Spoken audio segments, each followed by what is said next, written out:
We are going to be talking today about ACEs and the resilience factor.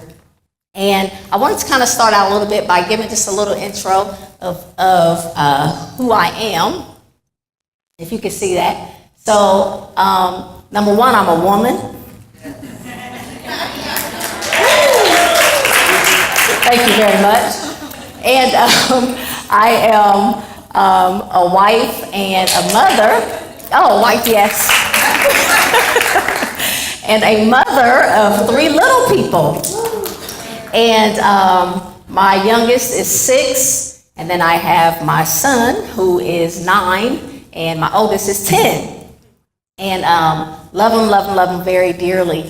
So that is who I am. And what I do is, one of the things is I am the program coordinator, as Catherine said, for OAHC. So I get to work in the office there. And I also am a licensed professional clinical counselor here in Ohio. So I also get to work with families and helping families to thrive, and just using that one-on-one time with them to really help them, hopefully to prevent adverse childhood experiences, which is what we're going to be talking about. And I brought this pictures, because this was me. This was me in November of 2015, November 28th to be exact. And I suffered a cardiac arrest suddenly in my car, and my 3 babies were in the back seat, and they thought I was playing. And so I'm not going to go through all of the details of that, but there's a reason that I brought these pictures, not just to show the miracle, okay, because only 7% of people survive a sudden cardiac death. I mean, I was dead, I was blue, and the doctors told my husband and my family that that's it. Okay. Miracles do happen. But the reason I put this up here is because when I think back over my life, I think about the trauma, because the trauma didn't start right here in 2015. The trauma actually started for me when I was 1. And the trauma that I experienced when I was 1, I believe, led up to the trauma at 40 years old in 2015. Of a cardiac arrest. Why do I say that? Because adverse childhood experiences has been directly linked to cardiac disease, lung disease, asthma, depression, suicide, directly linked. And we're going to talk about that a little bit more. But you see that, and then you see this. And this is what fuels my passion for why I do what I do all across the board, whether it's counseling, whether it's doing workshops, whether it's working with RUC, because our kids need us. They need us to protect. And so I'm willing to do whatever it takes in order to protect them, because those little people that you saw in my first picture are going to be big people. Those little people are going to be the people that are going to be leading our nation. So we have to make sure that we protect and we guard as much as we can and foster resiliency in them so they can stand up and say, I'm thriving, and this is why. We can be a part of that, and we are being a part of that. Whatever you guys are doing to help young people, you are a part of helping foster resiliency in these kids. You're filling in gaps that some of them don't have. They don't have, some of them, positive relationships at home. So you coming into a classroom, if you go into a classroom, you might only spend 5 days with them, but that 5 days can be a life changer. Something that you say in that classroom could cause that student to go home and say, you know what, I'm going to rip up this suicide plan that I have for tonight. That's deep. That tells me that everyone in this room has value. Your story might not be as traumatic as mine. There's others out there that have stories that are even more traumatic than mine. And I understand that. But just remember that you are valuable regardless of if you had trauma or not. You've got something to deposit in these young people. You have something to invest. Even if it might seem small to you, it can be huge to them. So that's my challenge for you guys as we talk about adverse childhood experiences. And what are they? How many of you guys have heard of adverse childhood experiences? Most people, right? It's the big to-do these days. It's the code word or buzzword now. But basically, ACEs, they are potentially traumatic experiences and events ranging from abuse and neglect to living with an adult with mental illness. Now, there are some things that people don't believe are or feel like they're traumatic for kids, but they are. A lot of times when it comes to parents and caregivers, they really do not understand that the relationship that they're in that's toxic is directly impacting their kids or foster kids or their nieces or their nephews or whoever is around them. It directly impacts them. Some people say, well, you know what? Yes, I'm in a relationship that is domestically violent, and I've had it, just working with clients time and time again. Yes, we have kids, yes, but guess what? They don't hear, or they don't see what's going on. We make sure we don't do that kind of stuff in front of them. And that's wrong. Because even hearing arguing, even hearing fighting, even hearing glass breaking is traumatic for a young brain. When I was 11 years old, I was diagnosed with ulcers. And I was diagnosed with ulcers because my mother was in abusive relationships. So I said earlier that when I was 1, trauma started for me. And my mother, who is one of the most resilient people on this planet, I say, that is hands down, okay? And when you hear what I'm getting ready to tell you, you will understand why I say that. But my mother was in an abusive relationship when I was 1, and my brother was 5.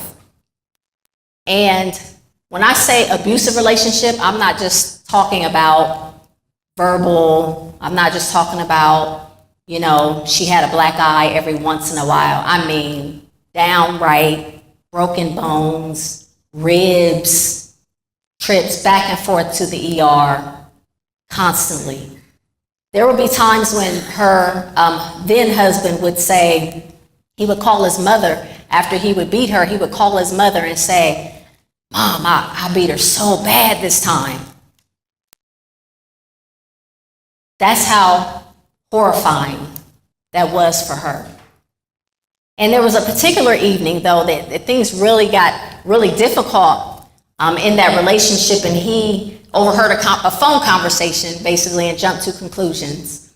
And based on what he heard, he became enraged, and he began to chase my mother around the room. Now, we lived in a pretty big house. It was a 2-story home on Rhodes Avenue. Those homes are pretty big, and they're pretty high.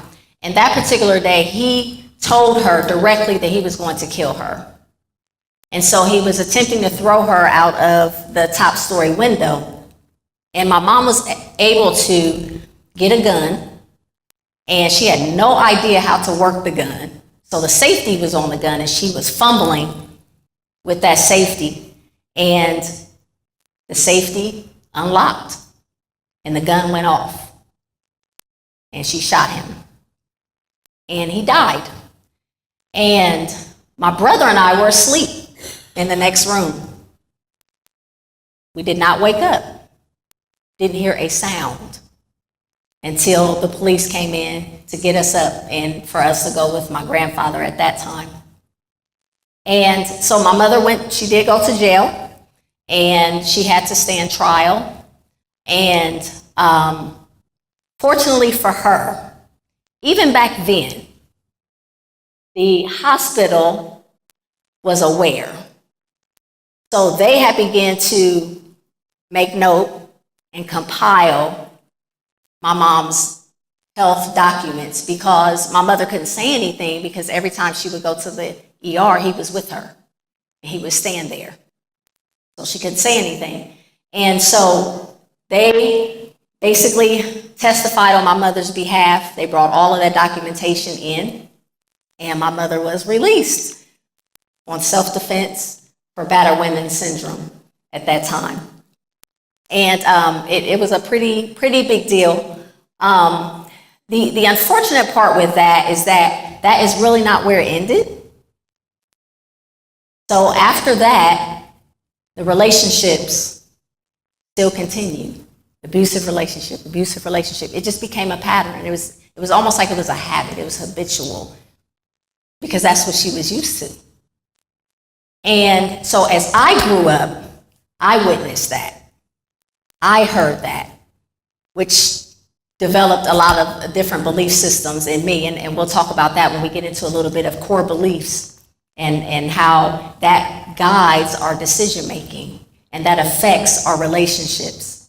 But if you can understand how many young people are in these homes where that is happening, where they're afraid to go home. They'll go anywhere but home. They're looking for a safe space where they can go and find some relief. Because you can always tell, that's something I can remember. I always knew when the night was going to be long. Always. I could just feel it. My stomach would just knot up. Something's going to jump off tonight. So I would brace myself for that. And so what I began to do is I had to look for a safe space too when I became old enough. And I began to go to my granny's house every weekend. I would just go there every weekend, and that was my space.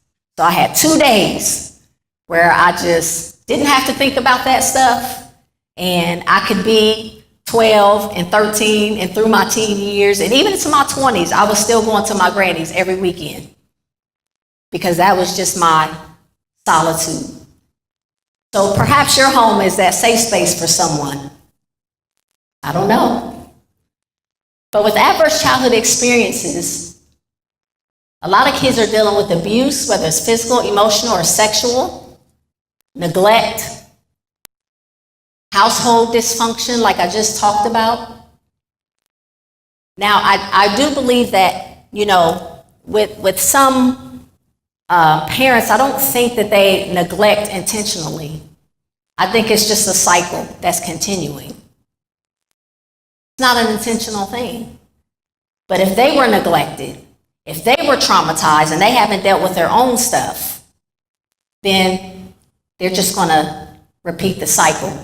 So it's important that we deal with our own stuff.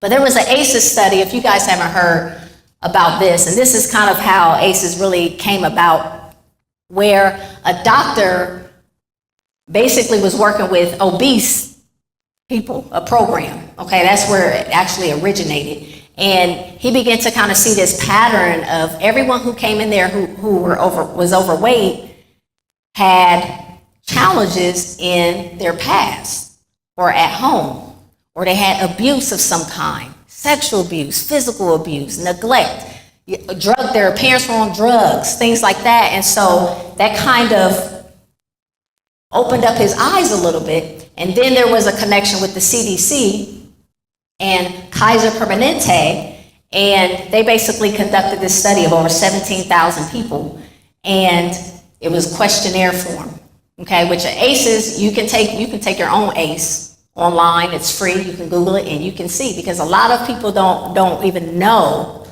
that they've had any type of trauma until they take it, and they're like, oh my goodness, that explains. And then you begin to connect those dots, okay? And so the reason they wanted to do that was they wanted to learn how childhood traumatic events impacts adults' health. And then that's how they came to the conclusion of the linkage between trauma as a child and adult health, okay? Adverse childhood experiences affects 34.8 million children across socioeconomic lines, putting them at a higher risk for health, behavioral, and learning problems. So perhaps all of the kids that's being diagnosed with ADHD really don't have it.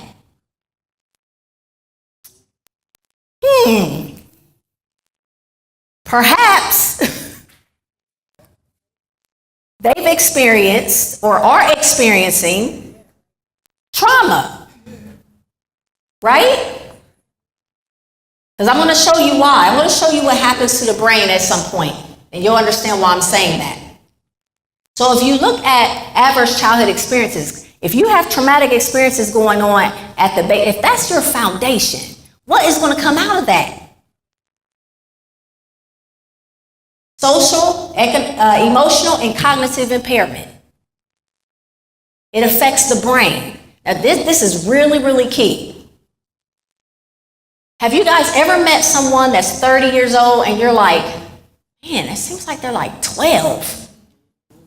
Anybody ever had that experience? And you're trying to figure it out. You're like, dude, what happened? Right, well, we tend to say, what's wrong with them? But we really should be saying, what happened to you? It's a paradigm shift in that. Anytime you're dealing with people, especially young people do not act out just because. I refuse to believe it. Kids are not born broken. When I see a kid that's broken, that tells me the system is broken. There is a system that is broken. What's going on in that family system? The family is a system. Where is it broken? Let's figure it out so we can get that young person some help. Kids are not just off the hook. They're not. They're not off the chain. So let's stop looking at them like they're just off the hook. They're just bad kids. They are not bad kids. They make bad choices and have bad behaviors because of things that's going on in their life that need fixed. And they're crying out for somebody to help them fix it. But instead, we tend to focus on the behavior. Do we not? We focus on the behavior because, see, no, I don't want Christopher to do that because he make me look bad. See, we flip it around on us. It's not about us. It's about them. What is it that is causing our young people to commit suicide? When I was growing up, suicide was almost unheard of in a young person. We just didn't, it wasn't as huge as it is today. So that tells me something is broken. Adoption of health risk behaviors. So if there are cognitive impairments, that affects your decision making, impulsivity, all those kinds of things. If I don't know how to cope in a healthy way, I'm more than likely going to find an unhealthy way to cope, whatever works. Because when you are having adverse childhood experiences in your life, you are trying to survive. That's all it's about. I'm trying to figure out, how am I going to make it to this next day? So you do whatever is possible. You do whatever you have to do in order to get to the next day, sometimes the next hour. Where is my next meal going to come from? So we have kids that are dealing with these things, and then we expect them to come to school and get A's and B's and to sit straight in a chair and focus and concentrate. How? Some of these kids don't even have their basic needs met. Would you be able to focus if you were hungry? Because mom didn't feed you because she was out on the street last night? Disease, disability, and social problems. The social problems come because there's no emotional regulation a lot of times with young people who have had adverse childhood experiences. They don't know how to control those emotions, okay? Because their brain is in survival all the time. All the time, okay? So I'm going to show you guys kind of some different stress levels here. But then eventually it leads to early death. I've heard about so many young people that have had heart attacks. So many young, I'm like, what? Just out the blue, just falling out. Some of them dying, some of them surviving. So there's disrupted neural development when we experience trauma of any kind. And if you are, now it's different if you have trauma, like say you have one traumatic event. You can get some help. They can do intervention.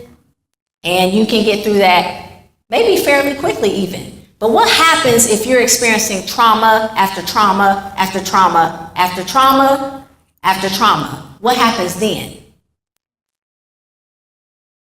Totally different impact. So this is where the brain dysfunction comes in and the emotions are impacted, learning ability, no self-control, memory. How many guys are bringing in the kids, you're like, man, they can't remember anything. I have to tell them to get their pencil. But you're going to school and you can't remember a pencil? See, we're fussing at them about that. Maybe we shouldn't be so quick to do that. Because when you're in survival mode, you usually have 3 different types of responses: fight, flight, or freeze. Fighting, we all know what that is, right? We're ready to get down. Okay? We're going to fight. Now, that's something that sometimes I would have that response, and I would look for something, whatever I could use for a weapon. That's what I'm canvassing the room, you know? And I continued that as an adult because I'm so little. And so I always said, you know, I have to make sure, you know, I'm covered. But when I was younger, I would always look around the house, whatever room we were in. If I felt like something was getting ready to happen, what is it that I can pick up so I can hit them, or, you know? And just imagine that. Your mind is always there. What do I need to do to protect myself? And that's great in that time because you need those skills. In that time frame, in that season, you need those skills. But what happens when that season's over? And you don't need to utilize those skills, but you still do. So then you have the flight. They run. They run. You ever met an adult that runs from everything? Not in a natural sense, like take off running, but you run from everything. If there's conflict in a relationship, you run. You avoid conflict at any cost because it scares you, right? Or you freeze, you do nothing. You numb yourself, so you don't feel anything. So now you have no response. So sometimes people that we call procrastinators basically are still in survival mode and they're frozen.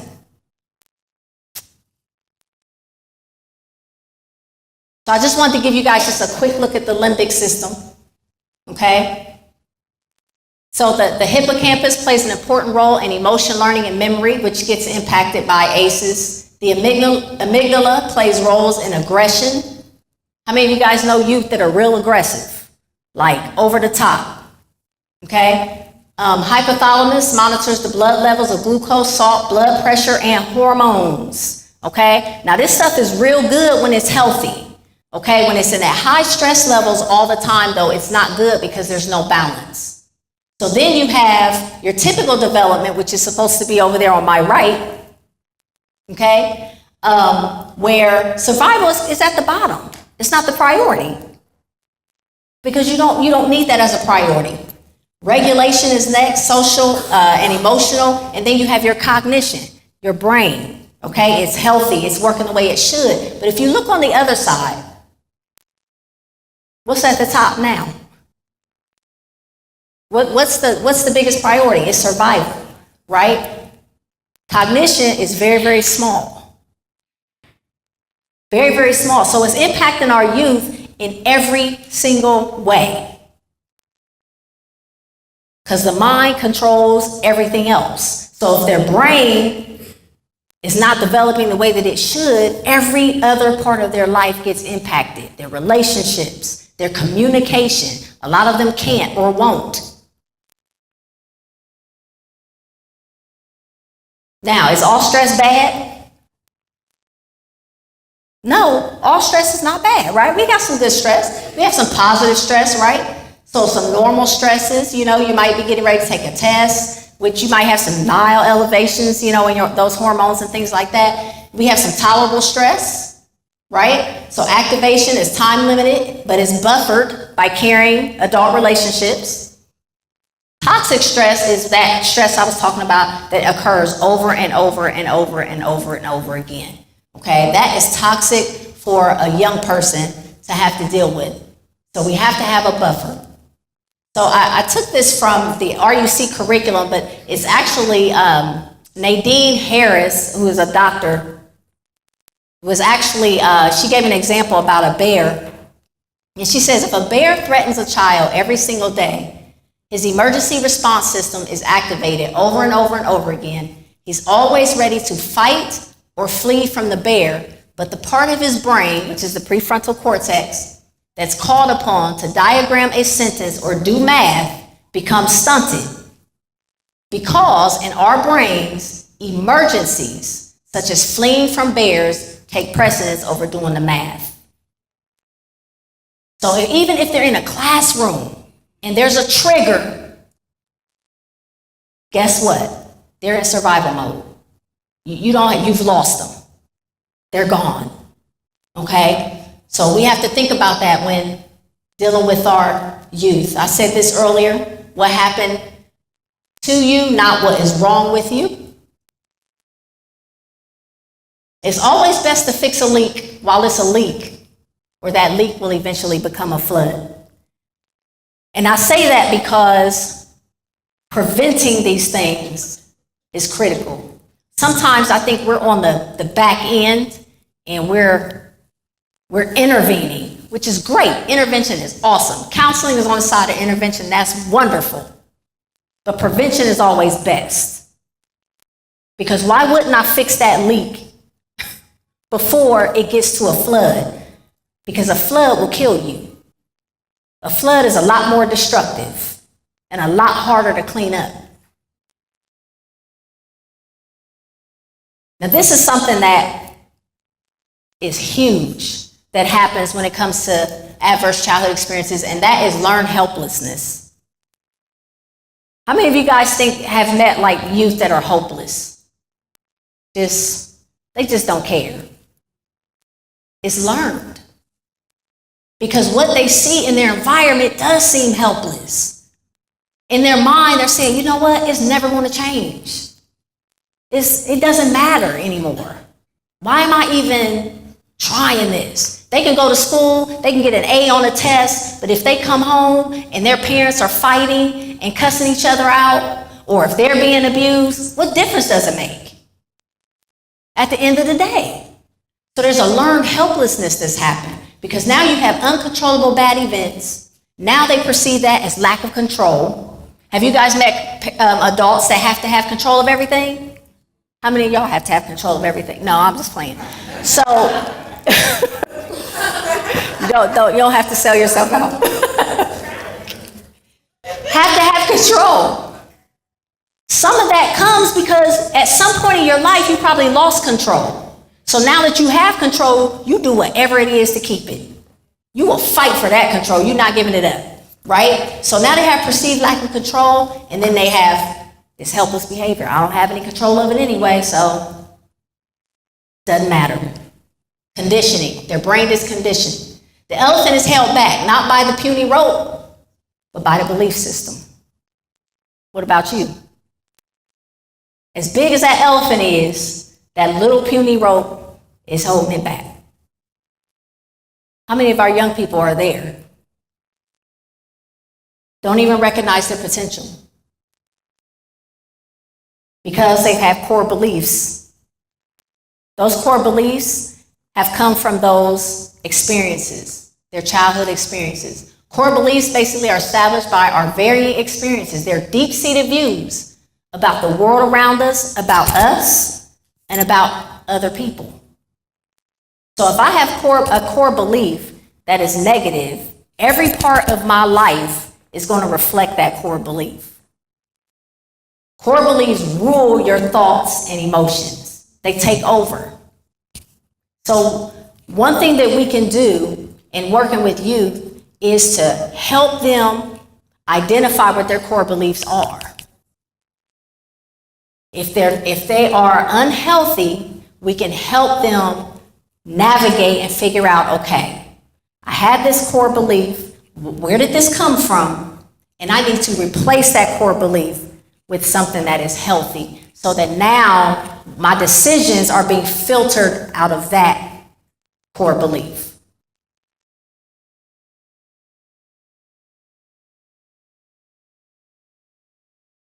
Core beliefs underlie and produce automatic thoughts. I'm no good, I'm worthless. That doesn't just come from nowhere. It came from somewhere, some kind of messaging.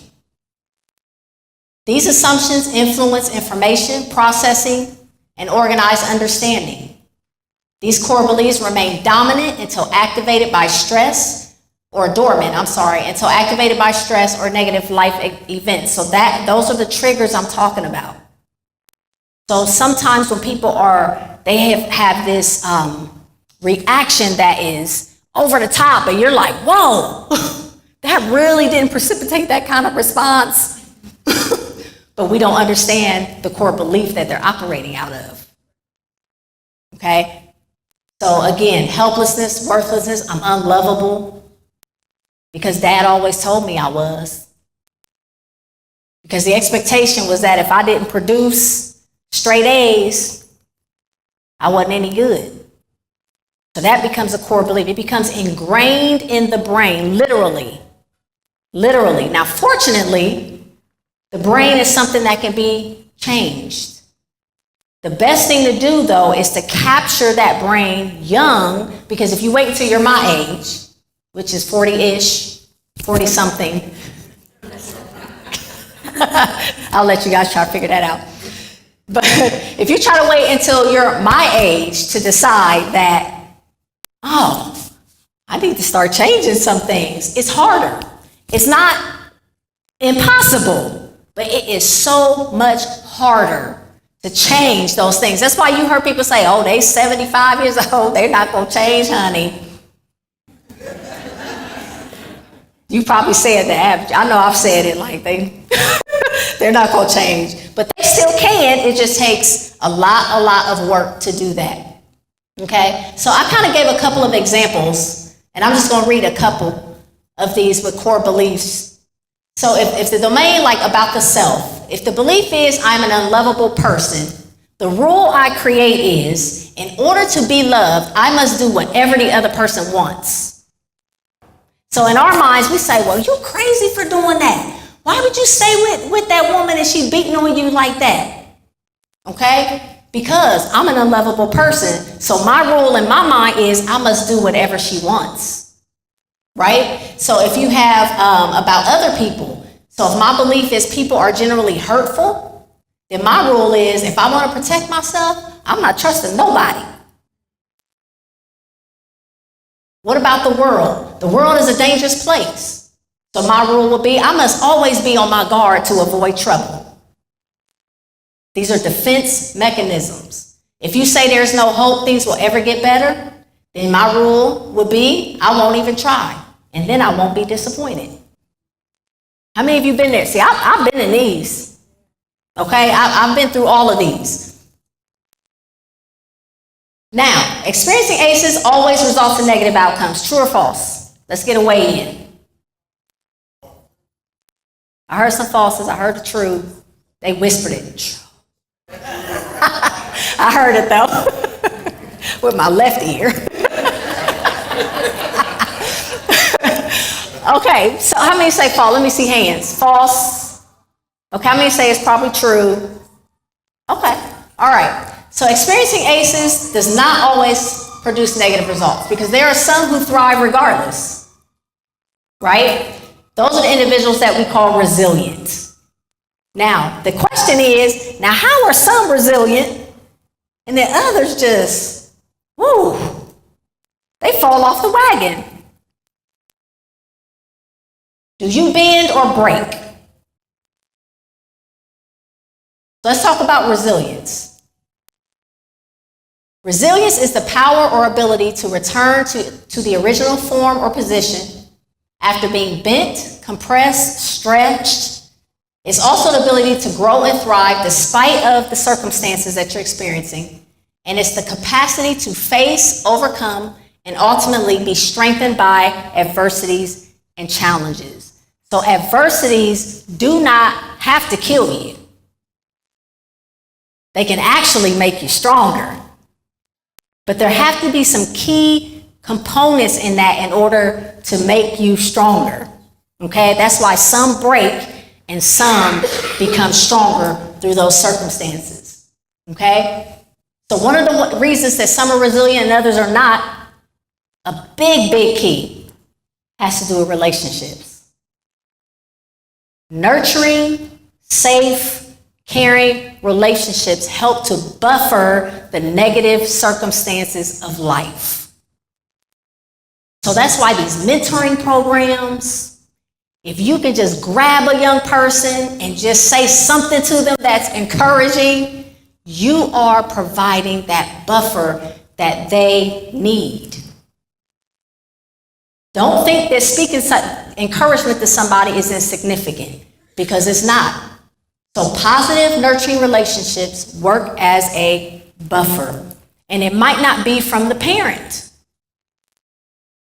It might be from, somebody at school, a counselor, a teacher. It could be an aunt, an uncle, whoever, but it doesn't have to be a parent that does that. But they have to have a positive relationship with someone in order to help buffer these experiences. And then we want to increase protective factors. Okay? And we're going to talk about that just briefly. Protective factors basically are conditions or attributes in individuals, families, and communities, or larger society, that when present, they help to eliminate risks. Okay? So it helps parents, it helps these systems to find resources, to fill gaps. Okay? So if I have a family over here and these young people are hungry, then guess what? I need to help find some resources to get them some food. If I can't do it myself personally, then I'm going to reach out. Let's find some resources to help feed this family so we can serve the whole family. Holistic approach, right? Also, resources and support groups. Okay? Support groups are awesome for parents. Okay? Especially like if they're under stress and things like that. A lot of times it can be the care person might not know how to deal with their own stress.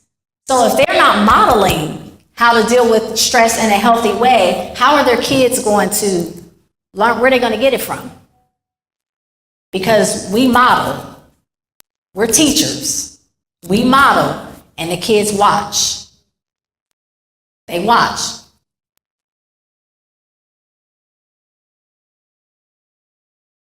So, you know about ACEs. You know about resilience. Now what?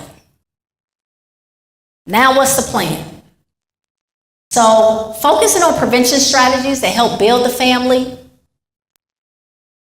help them to kind of fill in those deficits, fill in those gaps, take the whole person approach when helping young people. Continue it with mentoring. Mentoring is so critical. It can be life-saving. Invest in youth that are part of your life and pay attention to the changes. This is real good right here. If you see a young person that one day they were awesome, they were good, they were, A students, B students, or whatever, and then you notice that their behavior has just changed, or their mood, all of a sudden you're like, man, don't just contribute that to hormones.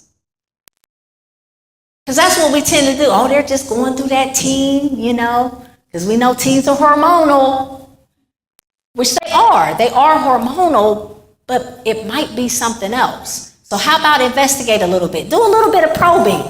Care.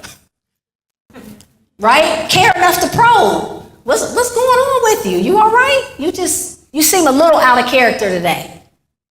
Normally you're a little more bubbly and outspoken, and now they're shut down. You might want to check that out. Okay? It doesn't mean there's something going on, but it could be. So why not check? Come alongside programs that are helping young people and assist them how you can, in whatever way you can. And this is this is huge. Yeah, my numbers are all jacked up, aren't they? 1, 2, 3. Woo. I must have did this late in the midnight hour. Okay. Okay, so laughter is so good. Parents must do their own work, and this is so important. I can't tell you how many young people that I have just had in the office, and I'm dealing with them, and then the parents don't want to do their own work. So if I bring a parent in and say, well, I need to talk to you for a minute, you know, it's like, it's them. It's my 13-year-old. It's my 14-year-old. Okay, well, can I just talk about, tell me a little bit about how you were brought up. Don't be afraid to do your own work. When I say do your own work, I mean, don't be afraid to go to a therapist if you need it. So many adults are prideful and they don't want to get help in the areas they need help in for whatever reason. It could be, oh, I'm the adult and I'm supposed to be the expert. I'm supposed to know this stuff. I'm supposed to be strong and be able to handle this. Listen, sometimes you just have to be real with yourself and say, I need help, and go get it. Because if you don't, how would you expect your child or a person that you're mentoring to do that? How can you tell them, oh, you should probably go talk to your school counselor, and you won't go? Modeling. Do your own work. And if you're a parent and you don't do your own work, it comes out how you're raising your children. It comes out. Okay? All right. Last but definitely not least, this is huge too, and this is something else I think that is a little underestimated, and that is telling your story. Tell your story. Why not? Because you telling your story not only heals you, but it heals other people too as you're telling it. You don't know that what you're experiencing or have experienced somebody else is going through right now. And so you can share your story, and as you share, it literally changes the narrative here. It changes this as you're sharing, which is why I'm so free to just tell. I just tell it. Now, I'm not telling you guys everything because you got to read the book. Yes. But if you ask me, I'll tell you anything you need to know. Okay? So again, tell your story. And then you would change your narrative from I'm a victim to I'm a survivor. And then you can take it a step further, and then you can say, now I thrive. I'm producing some good stuff, some healthy stuff, and then help somebody else to do the same. That's it. Questions?